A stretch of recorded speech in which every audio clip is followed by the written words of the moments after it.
Xavier Manteca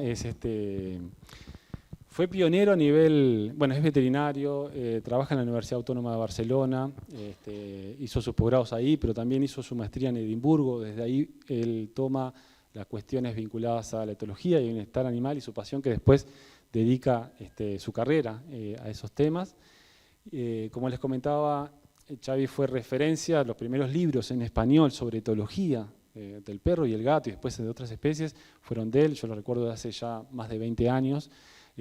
Y fue generador de grupos y de grupos buenos y semillero a nivel de todo el mundo. Las oportunidades que pude estar con Xavi, era muy lindo estar en su laboratorio porque había gente de todos lados. Incluso en el laboratorio de Xavi conocí mucha gente de Argentina con la que hoy seguimos trabajando, ¿no?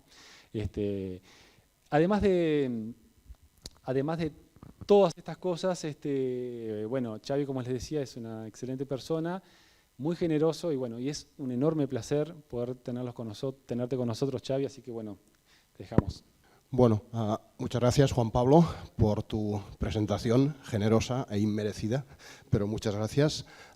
Es un placer estar aquí en Uruguay con ustedes. Uruguay es un país por el que siento un especial cariño, sobre todo porque hay muchos colegas aquí que además y sobre todo son muy buenos amigos.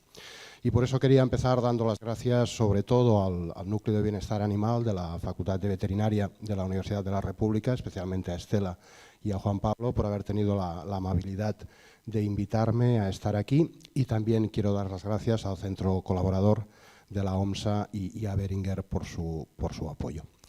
Bien, en el día de hoy está previsto que tenga tres charlas, dos de ellas sobre el concepto de una salud, un bienestar.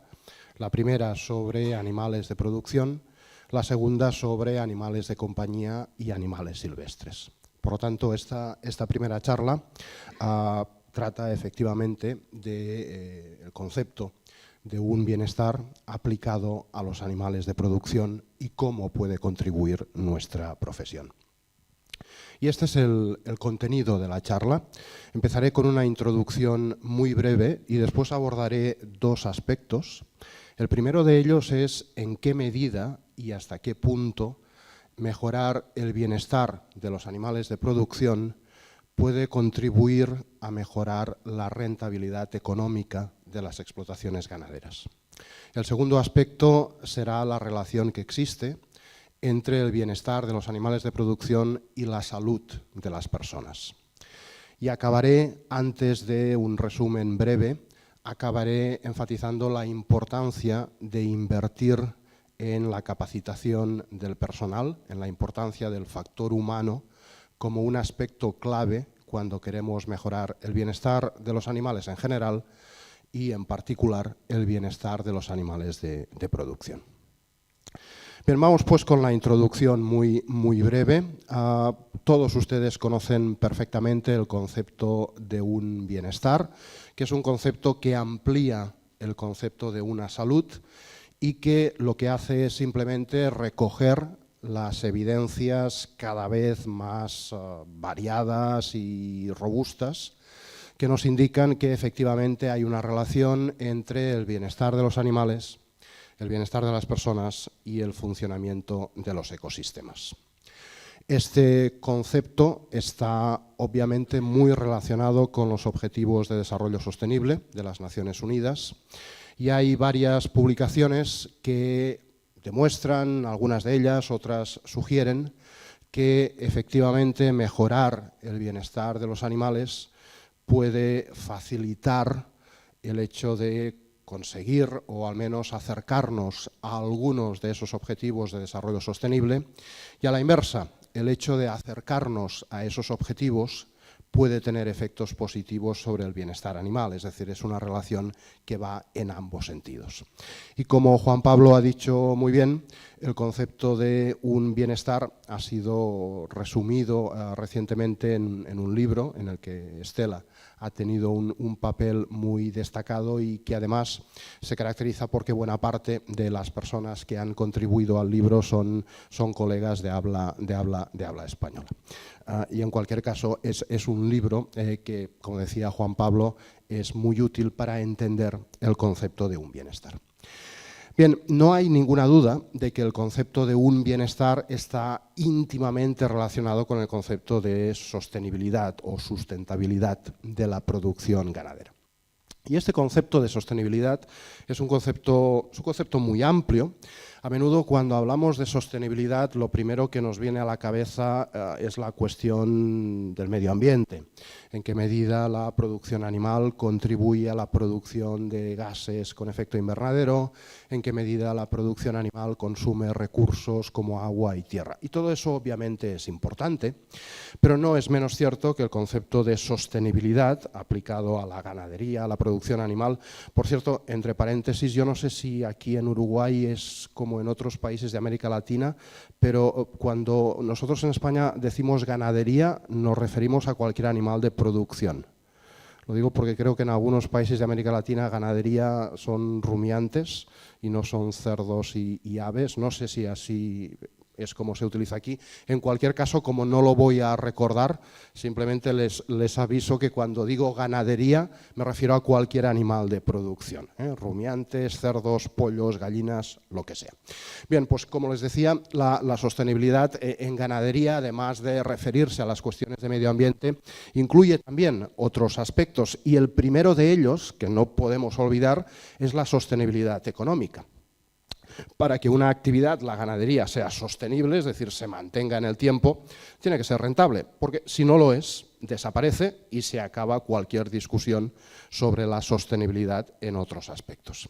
Y además de esa sostenibilidad económica, hay una sostenibilidad que incluye toda una serie de preocupaciones de la sociedad que tienen que ver en algunos casos con aspectos morales, lo que está bien y lo que está mal, lo cual tiene una relevancia muy clara en el asunto del bienestar animal, y en otros casos esa opinión de la sociedad tiene que ver con el hecho de que puede ser que esa actividad, la ganadería, tenga efectos negativos o pueda tenerlos sobre cuestiones de relevancia como la salud de las personas, zoonosis o resistencia a los antimicrobianos o cuestiones de medio ambiente.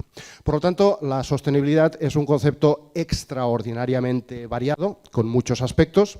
Yo no voy a tratarlos todos en esta charla, ni de lejos, y me centraré en dos. Me centraré, por una parte, en la relación que existe entre bienestar y sostenibilidad económica, y por otra parte, en la relación que existe entre bienestar y la salud de las personas, que está incluido en ese aspecto de sostenibilidad social, si ustedes quieren. Bien, y cuando discutimos estas dos cuestiones, bienestar y sostenibilidad económica por una parte y bienestar y salud pública por otra, creo que no podemos olvidar las 4 ideas que aparecen en esta diapositiva. La primera es que la ganadería sigue contribuyendo de una forma importante a la producción de alimentos para una población creciente, y además muchas personas en el mundo viven de la actividad ganadera. Y en muchos lugares del mundo una parte importante de esas personas que viven de la actividad ganadera son personas con pocos recursos.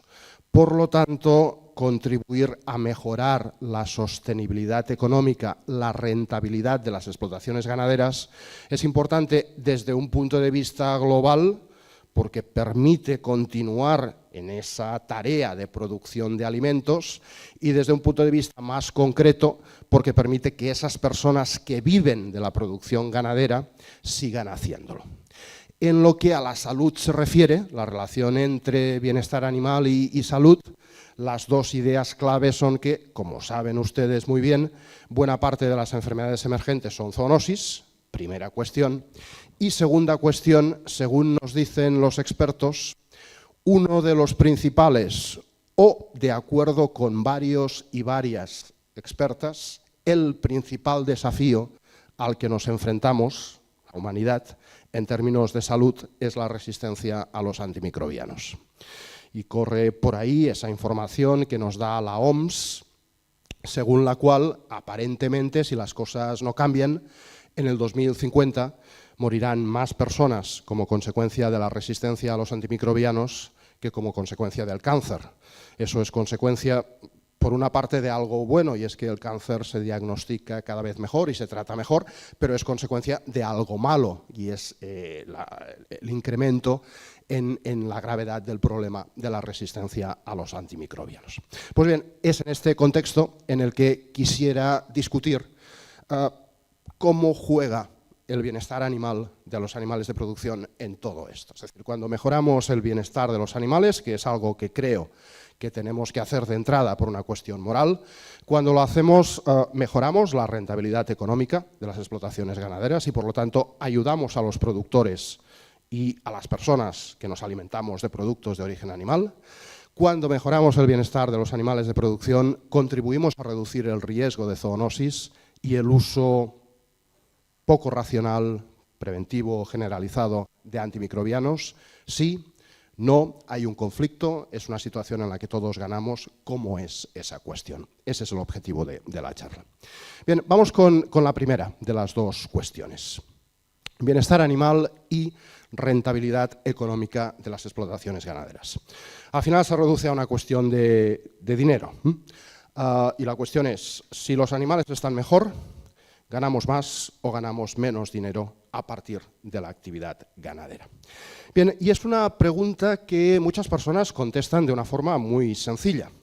Es frecuente escuchar a personas que dicen, bueno, obvio, si los animales están mejor, producen más. Lo cual, en general, es cierto. No sé si siempre, pero casi siempre al menos. Lo que pasa es que a menudo estas personas añaden una coletilla. Y es que, como los animales producen más, ganaremos más dinero. Y ahí es donde está el problema. Porque el dinero que ganamos a partir de una actividad ganadera no es el resultado solo del dinero que ingresamos, obviamente. El dinero que ingresamos sí que tiene que ver con el desempeño productivo de los animales. Si las vacas producen más leche, o los cerdos, los terneros o los pollos crecen más deprisa, ganamos más dinero, ingresamos más dinero. Pero, lógicamente, a eso tenemos que restar los costes de producción. Y ahí es donde la cuestión se complica un poco. Porque, de una forma muy sencilla, podríamos decir, oye, sí, es verdad, si tú tienes un problema de bienestar y lo mejoras, lo resuelves, los animales producirán más, habrá más ingresos, cierto. Pero en ese afán de resolver el problema, habrás invertido dinero. Por lo tanto, que ganes más, menos o lo mismo, depende de cómo una cosa se compara con la otra. Y eso explica que la relación entre bienestar animal y rentabilidad económica sea compleja. Y de hecho, hay varios, no muchos, pero hay varios autores que han escrito, han pensado sobre estas cuestiones.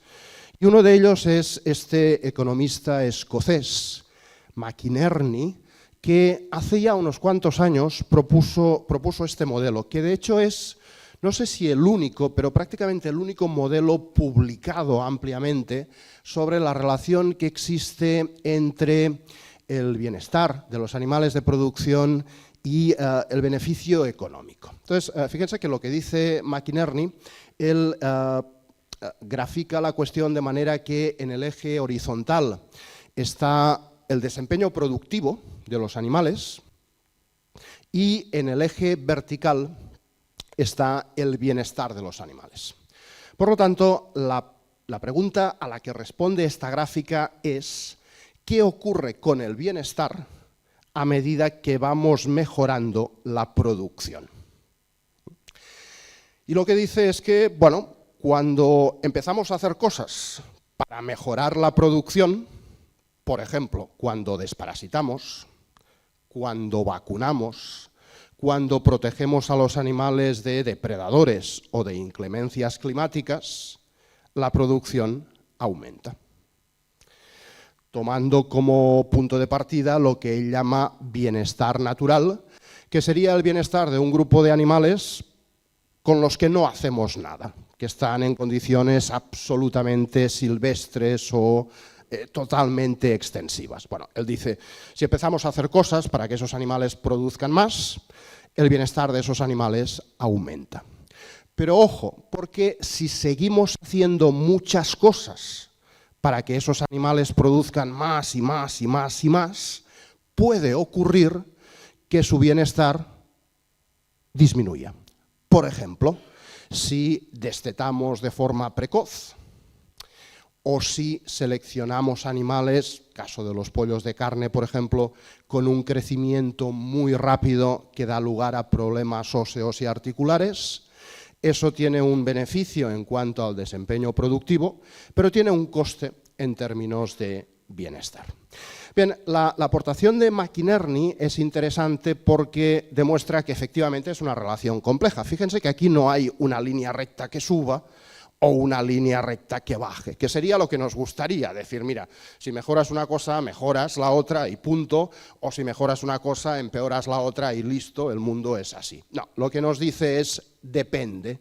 En algunos momentos tienes un efecto, en otros momentos tienes otro efecto. Por lo tanto, está bien, es una aportación que nos dice, oye, esto es complicado. Pero esta aproximación de McInerney tiene, desde mi punto de vista, algunas limitaciones. Y la primera de ellas es que, fíjense que no responde a la pregunta que en el fondo nos interesa más. Porque la pregunta que nos interesa, al menos en el contexto de esta charla, es ¿qué ocurre con el dinero que gano cuando voy aumentando el bienestar de los animales? La pregunta de McInerney es la inversa. ¿Qué ocurre con la producción cuando voy aumentando el bienestar? No. Y la pregunta que yo estoy discutiendo aquí es, yo soy productor y quiero saber si desde un punto de vista estrictamente económico, de beneficio económico, me conviene o no mejorar el bienestar de los animales. Y a esa pregunta no le da respuesta el modelo de McInerney. Entonces tenemos que buscar otro modelo. Y uno que a mí me gusta especialmente es este. Es un modelo muy simple, pero en el fondo creo que recoge bien la cuestión. Y fíjense que empezamos con la gráfica de la izquierda. Aquí en el eje horizontal sí que tenemos bienestar, que es lo que nos interesa, y por lo tanto, en la medida en que avanzamos desde aquí hacia la derecha, lo que estamos haciendo es mejorar el bienestar de los animales. Y en el eje vertical tenemos dos cosas. En naranja, el desempeño productivo de los animales, en primer lugar. Litros de leche que produce una vaca o gramos de crecimiento diario de un pollo o de un cerdo o puesta de huevos a lo largo del año en el caso de una gallina. Bueno, y lo que ocurre es que, como resulta hasta cierto punto lógico o intuitivo, en la medida en que aumentamos el bienestar, los animales producen más. Tiene todo el sentido del mundo. La inmensa mayoría de problemas de bienestar, si no todos, se asocian a una respuesta de estrés crónica, y la respuesta de estrés crónica reduce el consumo, causa inmunodepresión, etcétera, etcétera, lo que ustedes quieran.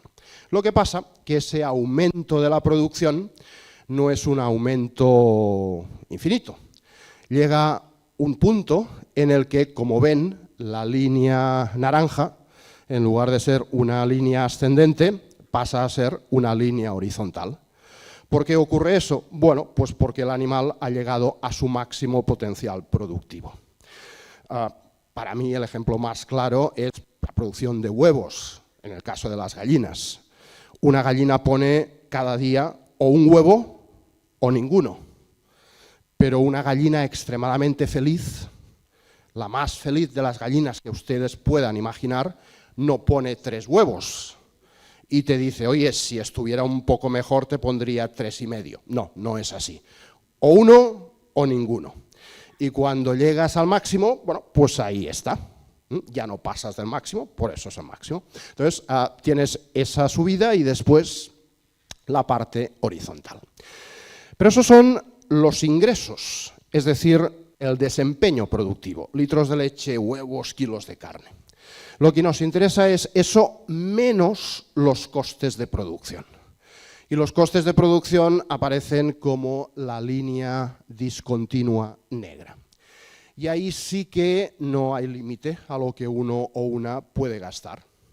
Primero podemos dar más espacio, después podemos poner ventiladores, después podemos mejorar el suelo en la sala de espera antes del ordeño, después podemos utilizar analgésicos cuando hacemos un procedimiento doloroso, después podemos hacer cursos de personal, podemos hacer cosas infinitas y todas cuestan dinero. Por lo tanto, los costes de producción aumentan sin que lleguen a un límite. Siempre podemos pensar en nuevas formas de gastar dinero. Bien. Claro, lo que nos interesa, como les decía, es la diferencia entre la línea naranja y la línea negra, porque eso es lo que nos queda como beneficio. Y tal como pueden ver, al principio esta diferencia es muy pequeña, después la diferencia se va haciendo grande, llega a un máximo y después vuelve a reducirse.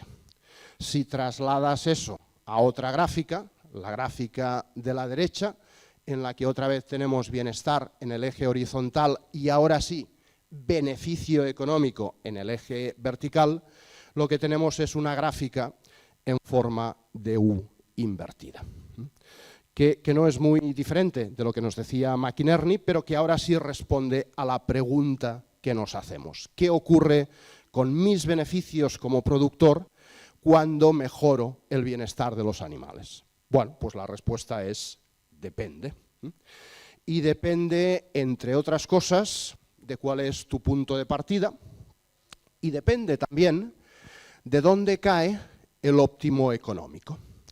El óptimo económico, como pueden imaginar, sería el grado de bienestar al que deberíamos aspirar si lo único que nos importara fuera el dinero. Que no digo qué es lo que deba ser, ni de lejos, pero si lo único que nos importara fuera el dinero, el grado de bienestar al que deberíamos aspirar sería ese óptimo económico. Y eso nos lleva a la conclusión de todo esto, y es que al final todo se reduce a una cuestión, y la cuestión es, ¿ese óptimo económico cae muy a la izquierda o muy a la derecha? Porque imaginen una situación en la que el óptimo económico cayera muy a la izquierda. Malas noticias, porque eso significaría que para maximizar el beneficio deberíamos aspirar a un bienestar moderado. Si por el contrario el óptimo económico cayera muy a la derecha, entonces todos saldríamos ganando, porque para maximizar el beneficio deberíamos aspirar a un bienestar excelente. Bien. Claro, con esta idea lo que alguien podría preguntarse es primero, bueno, ¿y de qué depende que el óptimo económico caiga a la izquierda o a la derecha? Pues depende de varias cosas. Una, por ejemplo, las características del mercado. Y hablaremos esta tarde de la importancia de la certificación, porque eso modifica completamente dónde cae ese óptimo económico. Es probable que dependa también de la especie, del valor individual de cada animal y de la duración de la vida productiva. Pero hay otra cuestión que a mí me parece crítica, y esa cuestión es que muchas veces no estimamos adecuadamente cuál es el óptimo económico. Y no lo estimamos por una razón muy sencilla, que es esta. Cuando tenemos un problema de bienestar y queremos abordarlo desde una perspectiva puramente económica, y cuando digo puramente económica quiero decir queremos responder a la pregunta ¿me compensa desde el punto de vista económico resolver este problema? Deberíamos saber, en primer lugar, obviamente, cuánto dinero nos costará prevenir o tratar el problema.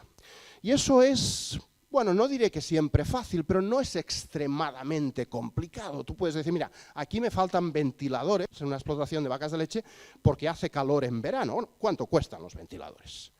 O hago castración o desmochado, descornado, necesitaría aplicar analgesia, sé cuánto cuesta el analgésico y el coste de la formación, del tiempo que requiere aplicar el analgésico. Es relativamente difícil fácil de averiguar. Eso lo tenemos.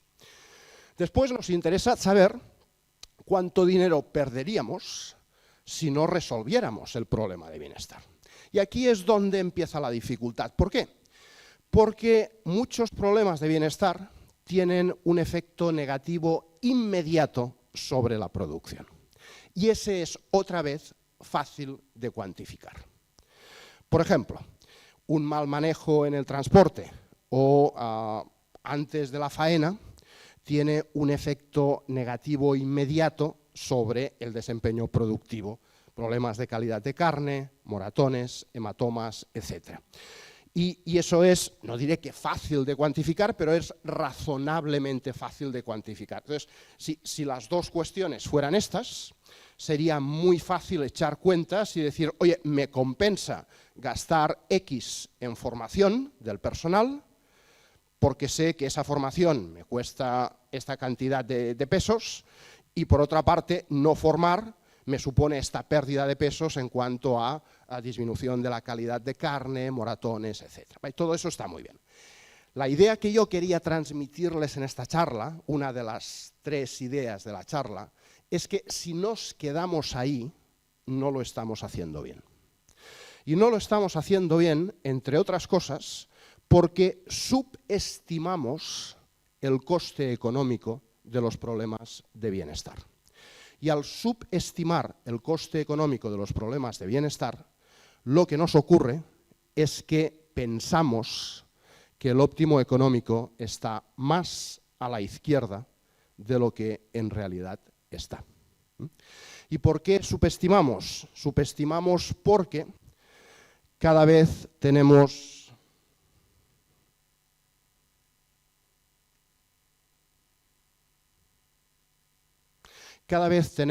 más evidencias de que muchos problemas de bienestar tienen un efecto negativo sobre la producción que, por ponerle un nombre, yo he llamado un efecto negativo diferido sobre la producción.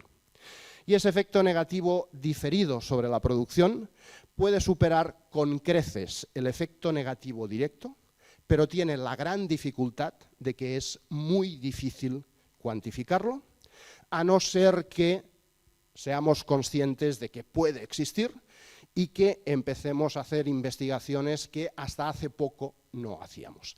Y quería ilustrarles este principio, que para mí es algo fundamental cuando hablamos de bienestar en animales de producción, porque nos ayuda a cambiar completamente el paradigma. Es decir, el mensaje que quisiera transmitirles es, miren, si ustedes se limitan a pensar cuánto nos cuesta resolver el problema y cuánto dinero perdemos como consecuencia del problema hoy, acabaremos haciendo un mal trabajo, porque pensaremos que muy a menudo mejorar el bienestar no compensa económicamente. Si en cambio tenemos en cuenta esos efectos diferidos, nuestra perspectiva cambiará completamente. Y quisiera ilustrarles esto con varios ejemplos en porcino y en vacuno de leche, que son las 2 especies con las que más trabajamos.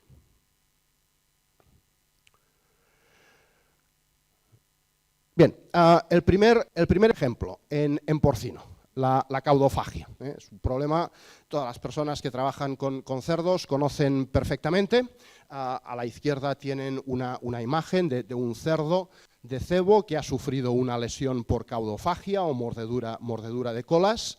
Es un problema que aparece como resultado del instinto que tienen los cerdos de ozar, de remover el suelo con el morro, con la jeta. Eso forma parte del comportamiento natural del cerdo. Y, por ejemplo, nuestros cerdos españoles en Montanera, en Extremadura y en Andalucía, están el 50% de su vida ozando, el 50% literalmente. Entonces, cuando un cerdo está sobre suelo de cemento o de slats, no puede hacer eso y, como tiene el instinto de hacerlo, busca un estímulo para hacer algo parecido. Y ese estímulo tiene que ser algo blando. Y lo único blando que hay en el corral de cerdos es otro cerdo. Y lo que ocurre es que entonces pues, el cerdo pone el morro bajo la cola de otro cerdo y no va y lo muerde, no tiene nada que ver con la conducta agresiva. Lo que hace es mover el morro de abajo arriba, que es lo mismo que haría ozando en el suelo. y al mover el morro de abajo arriba, la cola del otro cerdo, por accidente, acaba en la boca del cerdo que está haciendo eso. Y cuando el cerdo que está haciendo eso nota algo en la boca, hace lo mismo que haría si, ozando en el suelo, notara un tubérculo en la boca, que se empezara a morder. Y allí aparece la caudofagia. Claro, eso cuesta mucho dinero.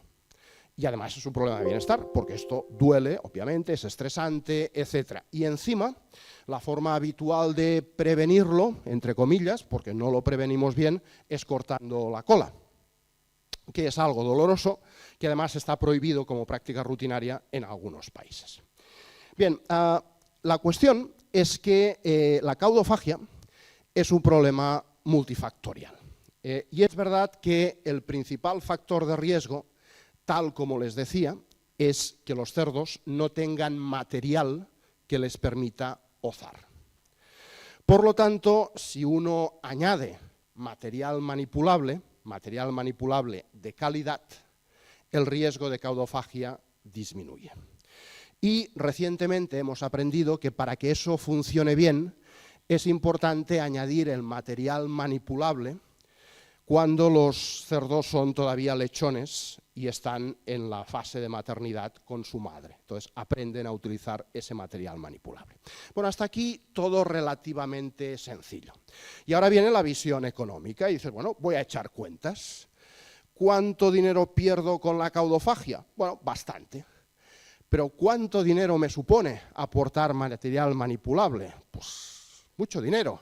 Sobre todo si quiero poner un material manipulable de calidad y tengo suelo de slats o de emparrillado. Un buen material manipulable podría ser paja, pero la paja se cuela por los slats, entonces la cosa se complica. Bien, aquí estaríamos con el coste de prevenir y el coste inmediato del problema. Nos falta el coste diferido. Y ese coste diferido lo hemos descubierto hace muy poco y podría ser mucho mayor que el coste inmediato. Y lo que hemos descubierto, nuestros colegas holandeses en este caso, es que el hecho de proporcionar material manipulable a los cerdos cuando todavía no se han destetado, por un mecanismo que aún no conocemos, modifica de por vida su sistema inmunitario. Y el sistema inmunitario de esos cerdos se convierte entonces en un sistema inmunitario más robusto que reduce la susceptibilidad a enfermedades respiratorias.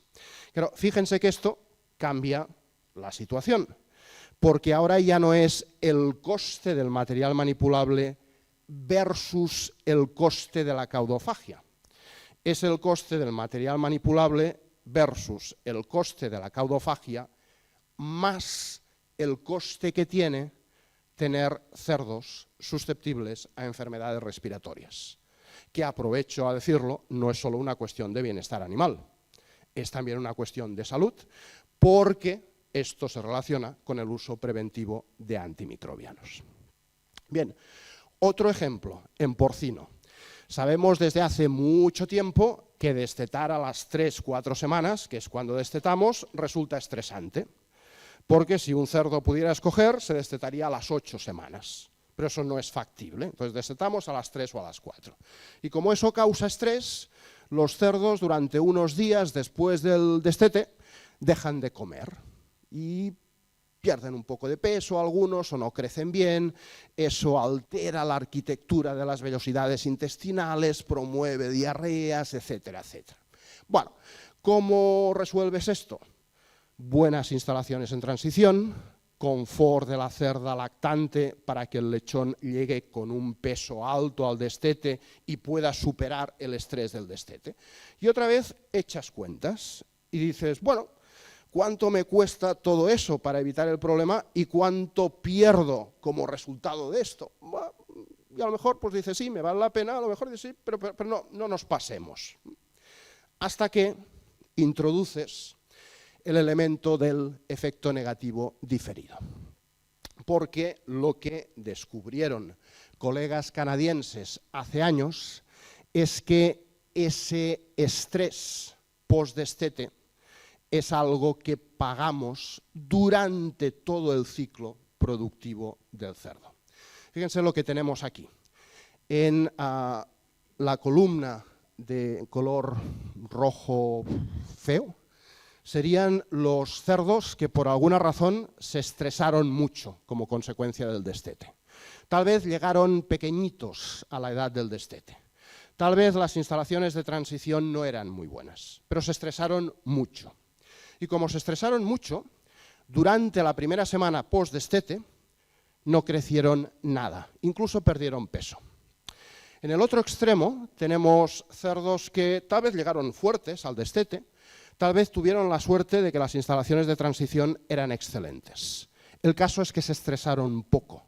Y como se estresaron poco, a pesar del estrés del destete, siguieron creciendo unos 150 gramos cada día durante la primera semana post-destete. Bien, lo interesante del caso es que solo ese efecto de una semana te condiciona cuántos días necesitas para llegar al peso de sacrificio.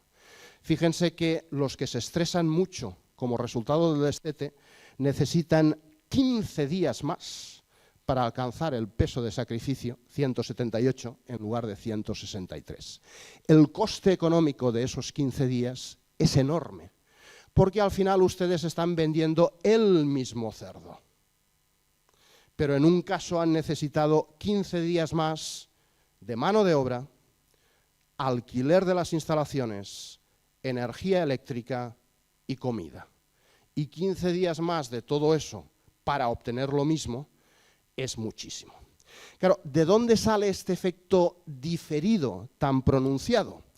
Pues hasta hace poco no lo sabíamos, pero recientemente lo que algunos colegas alemanes han sugerido es que, bueno, lo que pasa es que el estrés del destete hace que el hipotálamo del cerdo y de cualquier otro animal libere esta hormona, la CRH, y la CRH altera la permeabilidad de la barrera intestinal. Y eso ocurre en un momento, las 3 semanas, en el que la barrera intestinal no está del todo desarrollada. Pues bien, ese estrés, mediado por la CRH, altera la arquitectura del intestino y por alguna razón esa arquitectura de la mucosa intestinal permanece alterada durante toda la vida productiva del cerdo. Fíjense que otra vez la cosa va más allá del bienestar animal, porque ese intestino alterado durante toda la vida productiva del cerdo es un intestino más susceptible a enfermedades infecciosas. Otra vez, cuestión de uso preventivo de antimicrobianos. Y una última idea en el caso del porcino. Con esta mentalidad del efecto diferido de la falta de bienestar, que es la idea que me gustaría que recordaran, el efecto diferido, hemos llegado a descubrir que cosas que pensábamos que ni siquiera eran un problema económico, lo son. Por ejemplo, el hecho de que a las cerdas, igual que a las vacas y a cualquier otro animal, parir les duele o les puede doler. No siempre les duele, pero en ocasiones les duele. Bueno, eso es algo que hasta hace poco nadie consideraba, excepto en partos claramente distóxicos. Pues bien, en este estudio lo que hicimos fue dividir cerdas aleatoriamente en 2 grupos. A las cerdas de un grupo le suministramos un analgésico justo antes de empezar el parto, a las otras, al grupo control, no les dimos ningún analgésico y esperamos. Y lo que vimos es que los lechones de las cerdas que habían recibido analgésico crecían más, pero lo más interesante es que tenían una concentración plasmática de inmunoglobulinas superior. Es decir, la transferencia de inmunoglobulinas vía calostro aumentaba cuando reducíamos el dolor causado por el parto. Y ese era un problema de bienestar que ni siquiera sabíamos que existía. Ahora sabemos que existe porque algo cambia cuando damos un analgésico y además sabemos que tiene un coste que otra vez dura presumiblemente mucho tiempo y que además vuelve a ir más allá del bienestar animal porque se relaciona con la salud, prevención de enfermedades, etcétera, etcétera. Bien, en el caso del vacuno de leche tenemos cada vez más evidencias que enfatizan la importancia de este efecto diferido, insisto. Sobre todo terneros lactantes, y es lógico. Fíjense que si hablamos de efecto diferido, ¿no?, a largo plazo de mejorar el bienestar, los animales a los que tenemos que prestar mucha atención son los animales que tienen un recorrido por delante. Pero claro, si yo invierto en bienestar hoy y mañana sacrifico al animal, desde el punto de vista económico lo que me interesa es el efecto inmediato de la falta de bienestar, porque no hay efecto diferido, ya está muerto. Pero si tengo un animal cuyo bienestar mejoro hoy y ese animal tiene un recorrido de semanas, meses o años por delante, claro, el dinero que puedo ganar o dejar de perder es potencialmente mucho. Bueno, desde hace tiempo sabemos que, siguiendo las recomendaciones tradicionales, los terneros lactantes han pasado hambre toda su vida. Les dábamos poca leche. No, alguien nos contó que teníamos que darles un máximo de 2 litros de leche cada toma, por alguna razón comprensible, pero que hoy sabemos que no es cierta. Bueno, alguien dice, vamos a darles más leche. Sabemos que eso mejora su bienestar. Pero alguien puede decir, bueno, pero esto cuesta dinero. Y es evidente, tienes que dar más leche. Y alguien podría decir, bueno, vamos a ver el efecto inmediato, el ternero te crece más. Es verdad. Comparas, tal vez hay un beneficio, tal vez no. Pero luego ya introduces el concepto de efecto diferido y dices, bueno, es que si en lugar de un ternero es una ternera de recría, el hecho de que no te pase hambre durante las primeras semanas hace que, según algunos estudios en la primera lactación y según algunos en la primera y en la segunda, te produzca más leche. Porque el aumentar el aporte energético en las primeras semanas facilita el crecimiento del tejido secretorio en la glándula mamaria. Un primer efecto diferido. Pero es que hay otro. Y es que sabemos que al no pasar hambre, la función inmunitaria de esas terneras es más robusta. Y si la función inmunitaria es más robusta, es menos probable que esas terneras contraigan enfermedades respiratorias, por ejemplo. Y alguien puede decir, bueno, sí, vale, de acuerdo, la enfermedad respiratoria, si es muy grave, me puede matar al ternero, y si no, pues la trato y eso tiene un coste. Ojo, otra vez, efecto diferido. Este es un estudio que a mí me gusta mucho, de un colega español, de Alex Bach. Lo que hizo fue preguntarse cómo afecta al desempeño productivo de por vida de una vaca el hecho de haber tenido 4 o más episodios de enfermedad respiratoria cuando era una ternera, 3, 2, 1 o ninguno. Y fíjense la diferencia enorme. Terneras que no sufrieron ningún episodio de enfermedad respiratoria versus terneras que sufrieron 4 o más. El resultado es que hay una diferencia de más de 100 días de producción de leche a lo largo de toda la vida. Fíjense que ahora el cómputo económico nos cambia totalmente, es decir, ese coste adicional de alimentar mejor a las terneras ya no nos viene compensado solo porque las terneras crecen más. Nos viene compensado también porque esas terneras, cuando son vacas, producen más. Pero es que sobre todo nos viene compensado porque esas terneras tienen una función inmunitaria más robusta, tienen menos probabilidades de enfermar, de tener enfermedad respiratoria, y eso se traduce en que vamos a tener vacas que van a estar produciendo leche a lo mejor 100 días más, y la cantidad de dinero adicional que eso supone es simplemente enorme. Y por supuesto, no se trata solo de la alimentación. Todo lo que hemos hablado del efecto negativo del hambre sobre la función inmunitaria se aplicaría a cualquier otro factor de estrés. Por ejemplo, la falta de confort térmico y físico. Siempre hablamos del estrés por calor de las vacas de leche, del estrés por calor de los terneros, pero no olvidemos que los terneros jóvenes son muy sensibles al frío.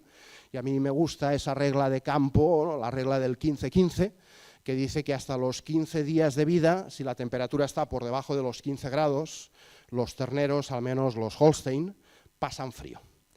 Y como el radiador natural de un ternero son las patas, la mejor manera de que no pasen frío es proporcionarles una cama de paja, porque de esa manera, si el ternero tiene frío, lo que hace es echarse con las patas entre su cuerpo y la cama de paja, con lo cual reduce las pérdidas por calor. Claro, alguien podría decir, bueno, pero es que esto me cuesta dinero, ¿no? Tengo que invertir en cama de paja y si los tengo ahí, pues tal. Sí, pero fíjense, el efecto diferido. Con una alta presión de infección, el tener o no tener cama de paja puede reducir a la mitad la prevalencia de enfermedades respiratorias y con una baja presión de infección puede reducirla a una cuarta parte. Y eso mismo lo podríamos aplicar a otros factores de estrés como dar o no dar analgesia y anestesia local cuando hacemos el desmochado. En definitiva, la idea que quería transmitirles en esta primera parte es que es verdad que la relación entre bienestar y beneficio económico es compleja. Desgraciadamente no es cierto que siempre que mejoramos y mejoramos y mejoramos el bienestar ganemos más dinero. No es cierto, y hay que decirlo, es así. A veces llega un momento en que puede haber un conflicto. Pero lo que es cierto es que hemos subestimado el coste económico de la falta de bienestar. Y lo hemos subestimado porque hasta ahora lo que hemos hecho habitualmente ha sido fijarnos en el efecto inmediato. Bueno, ¿el animal se nos muere o no se nos muere? ¿El animal tiene un problema de calidad de carne o no? Y eso es muy importante. Pero lo que estamos descubriendo cada vez más, y aquí contribuye pues, la epigenética, etcétera, es que esa falta de bienestar hoy puede estar costándonos dinero y otras cosas, como requerir un uso masivo de antimicrobianos durante toda la vida del animal.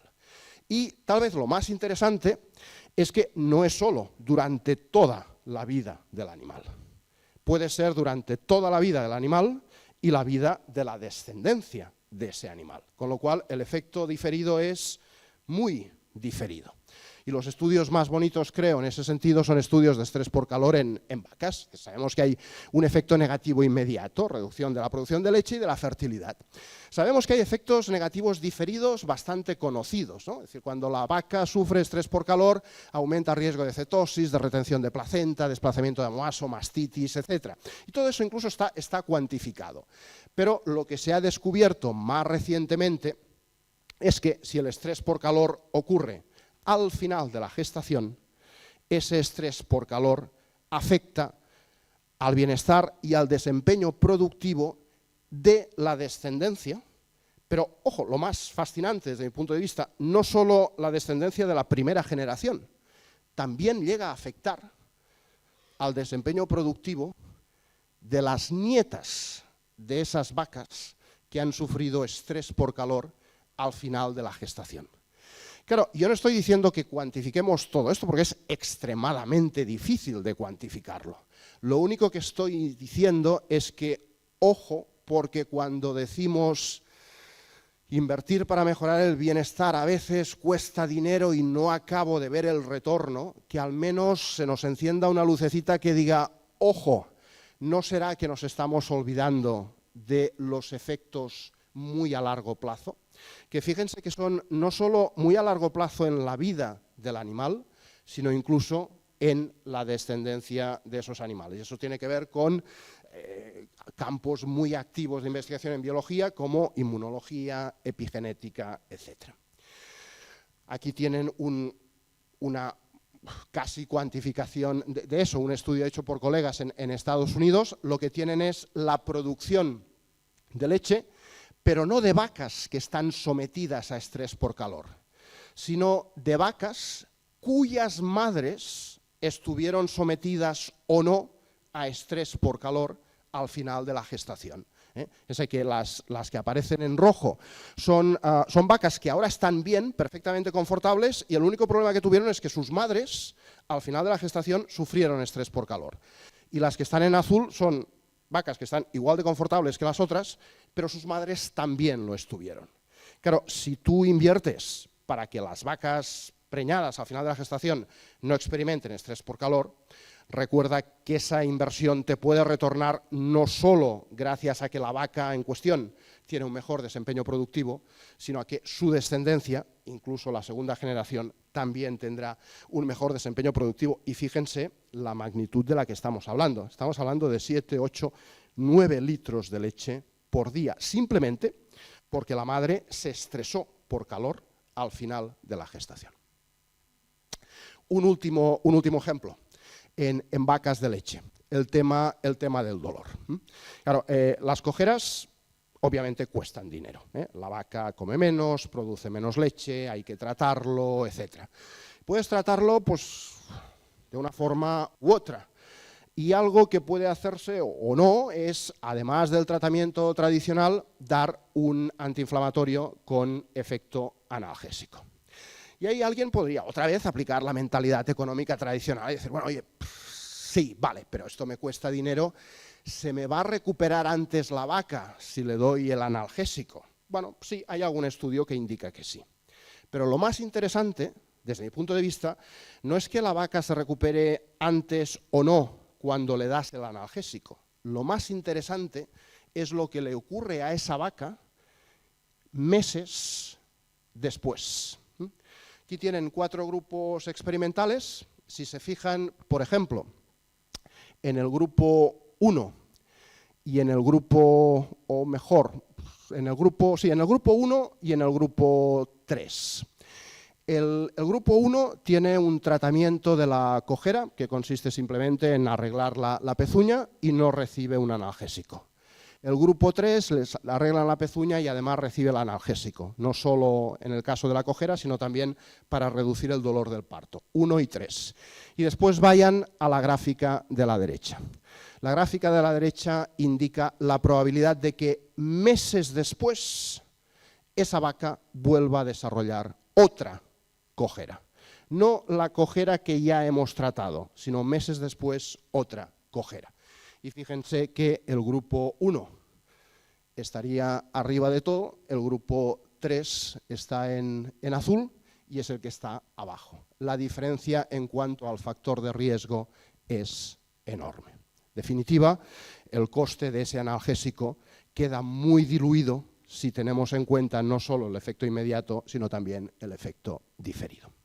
Bien, y la última cuestión que quería comentarles es que, por supuesto, todo eso lo haremos mejor si, en la medida de lo posible, cuando hagamos investigación en bienestar animal, colaboramos. Y Juan Pablo antes ha dicho muchas, pero ha dicho muchas cosas que me han gustado, pero una que ahora viene al caso es que ha dicho lo más interesante sale de la colaboración multidisciplinar.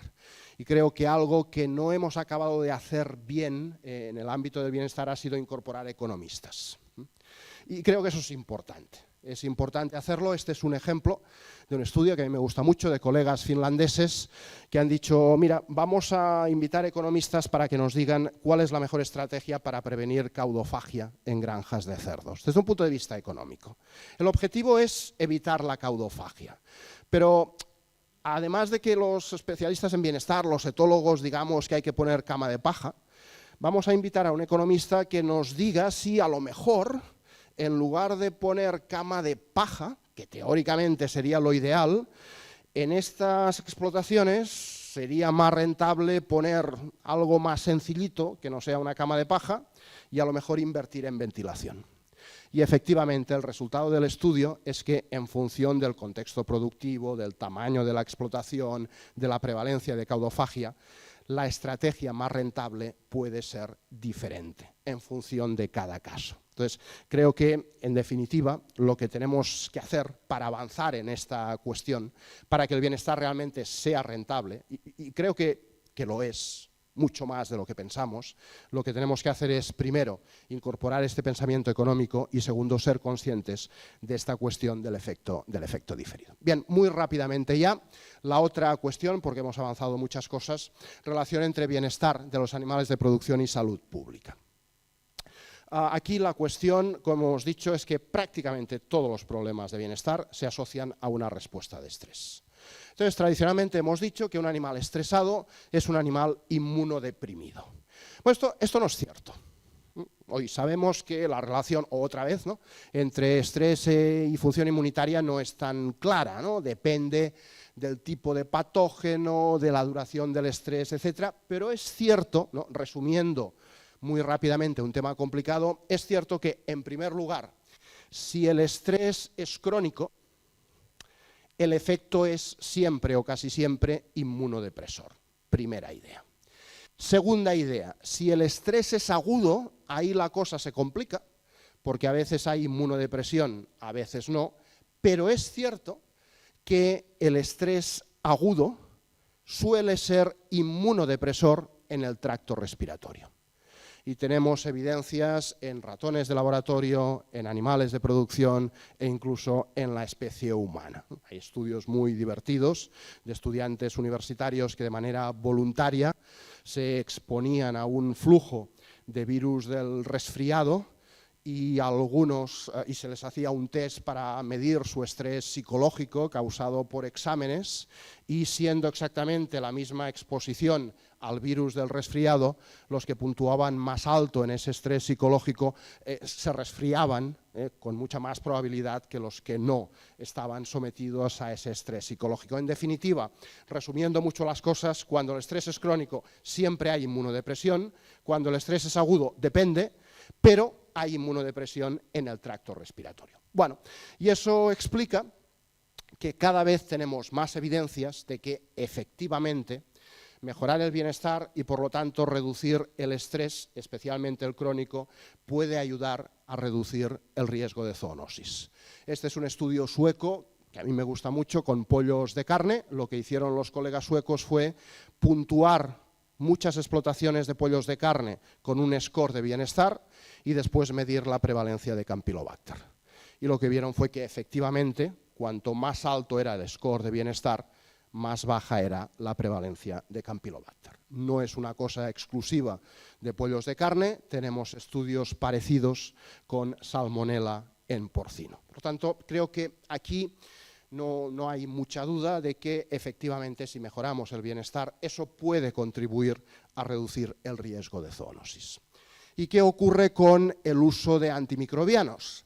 Pues bueno, la teoría debería ser fácil, ¿no? Si tú mejoras el bienestar y reduces estrés crónico, tienes menos inmunodepresión, por lo tanto menor riesgo de enfermedades infecciosas, deberías usar menos antibióticos de manera masiva preventiva.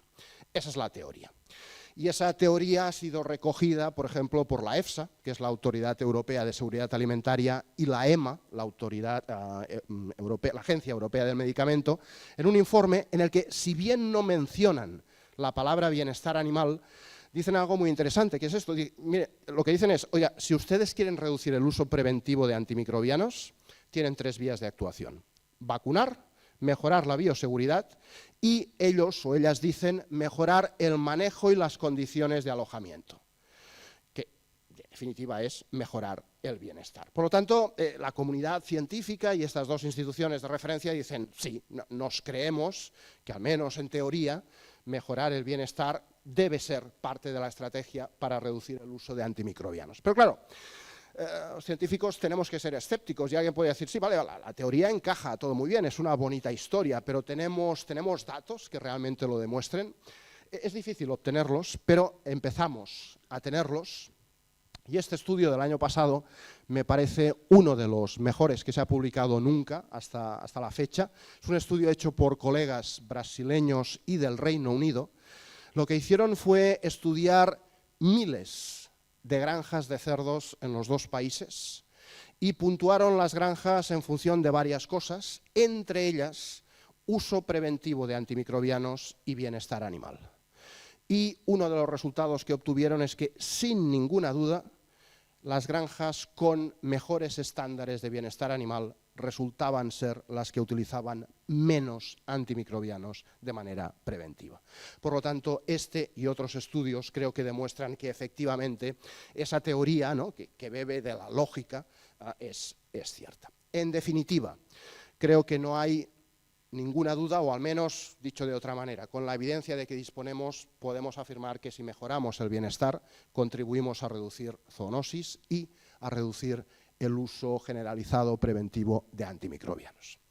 Y para acabar, estamos hablando de la importancia de mejorar el bienestar y no quisiera finalizar la charla sin referirme a la estrategia que todos los autores coinciden en que es la más rentable, la más eficaz para mejorar el bienestar, que es invertir en las personas, que además es algo que coincide muy bien, se alinea muy bien con el concepto de un bienestar.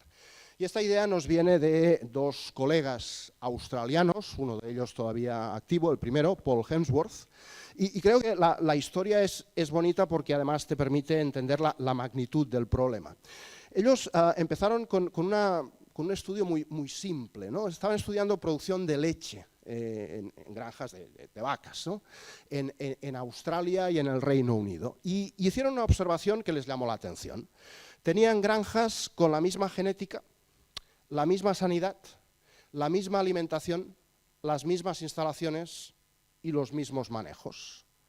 Y, sorpresa, la producción de leche era extremadamente diferente. Pero cuando digo extremadamente diferente, digo diferencias de hasta el 30% de producción de leche, que es una auténtica barbaridad.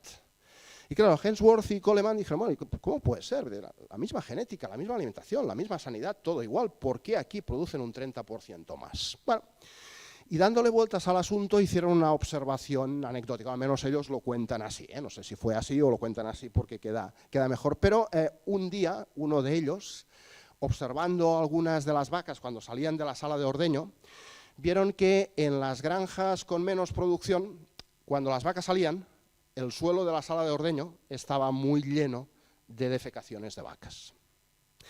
En las granjas con más producción, la sala de ordeño estaba razonablemente limpia. Bueno, y entonces, recordad, no sé si en inglés hay dichos parecidos, pero en español tenemos dichos poco académicos, que no voy a repetir, que ilustran el efecto del estrés sobre la motilidad del intestino grueso, y ellos pensaron, bueno, ¿será que en algunas granjas las vacas están más estresadas que en otras en la sala de ordeño? Entonces dijeron, bueno, pero es que aquí no hay problemas de corrientes erráticas ni de máquinas de ordeño mal reguladas, ya lo hemos mirado. Y dijo, claro, pero hay un factor, que es el factor humano. Podría ser, dijeron algunos, dijeron ellos, que en unas granjas las vacas tengan un cierto miedo de la gente. ¿Y qué ocurre? Que si tienes vacas con un cierto miedo de la gente, cuanto más miedo tienen es cuanto más cerca están de la gente. Y cuanto más cerca están es durante el ordeño. Entonces, esa era la hipótesis y empezaron a hacer sus estudios con test de distancia de huida, etcétera, etcétera, y llegaron a formular este modelo que hoy es, creo, una idea fundamental en bienestar de animales de producción, no solo de producción, que dice que en función de la personalidad, las opiniones, la experiencia, los conocimientos, hay gente que se maneja de una manera con los animales y gente que se maneja de otra. Y quiero insistir en que no estamos hablando en ningún caso de maltrato, de crueldad, nada de esto. Estamos hablando de cosas mucho más sutiles. ¿Cómo me acerco a la vaca? ¿Gesticulo mucho o poco? ¿Voy hablando dando gritos y dando portazos o no? Soy una persona calmada, tranquila, que recuerdo que una vaca tranquila anda a unos 3 kilómetros por hora y una persona nerviosa anda más deprisa que eso, y no digamos si va en moto o a caballo. Ese tipo de cosas.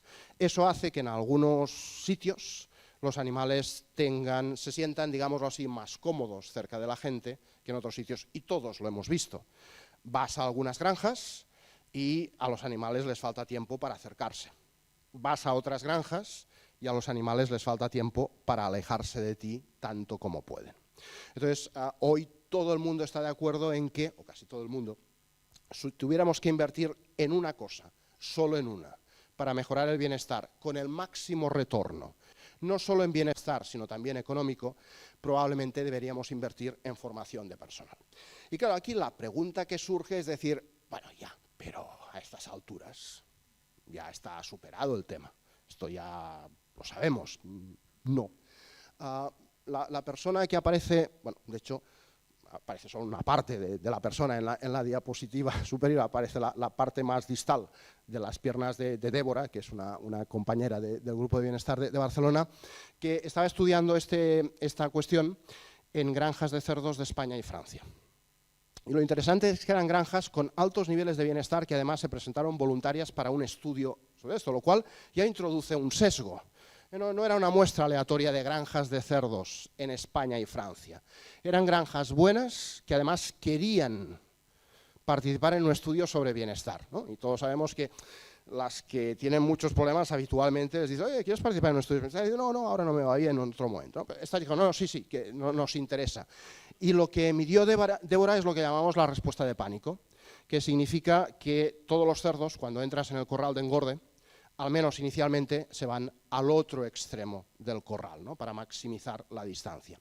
Y fíjense que no llega a la mitad, pero casi en la mitad de las explotaciones había corrales con esta respuesta de pánico. Y en 2 de las explotaciones eran el 100% de corrales, en 4 de las explotaciones era más de la mitad de los corrales. E insisto, era una muestra sesgada, pero sesgada a bien, con lo cual probablemente queda mucho por hacer en esto y no solo en el sector porcino. Bien, y esto me lleva al resumen. Como les decía, creo que no hay ninguna duda de que si mejoramos el bienestar de los animales de producción, avanzamos en el campo de la zoonosis y del uso racional de antimicrobianos. La evidencia que tenemos no es mucha, evidencia sólida, pero toda apunta en la misma dirección. En cuanto a ganar más o menos dinero, relación compleja, pero si tenemos en cuenta estos efectos diferidos de la falta de bienestar, creo que llegamos a la conclusión de que el bienestar, o mejor dicho, los problemas de bienestar nos cuestan muchísimo más dinero de lo que tradicionalmente hemos pensado, lo cual sugiere que ese óptimo económico en general está mucho más a la derecha de lo que pensábamos, y eso son buenas noticias. Pero es importante profundizar en estos estudios que miden efectos a largo plazo. Y la última idea es que si, insisto, tuviéramos que escoger una estrategia para mejorar el bienestar, la más rentable, desde los 2 puntos de vista, económico y bienestar, esa estrategia sería formación de personal. Y eso es todo. Gracias.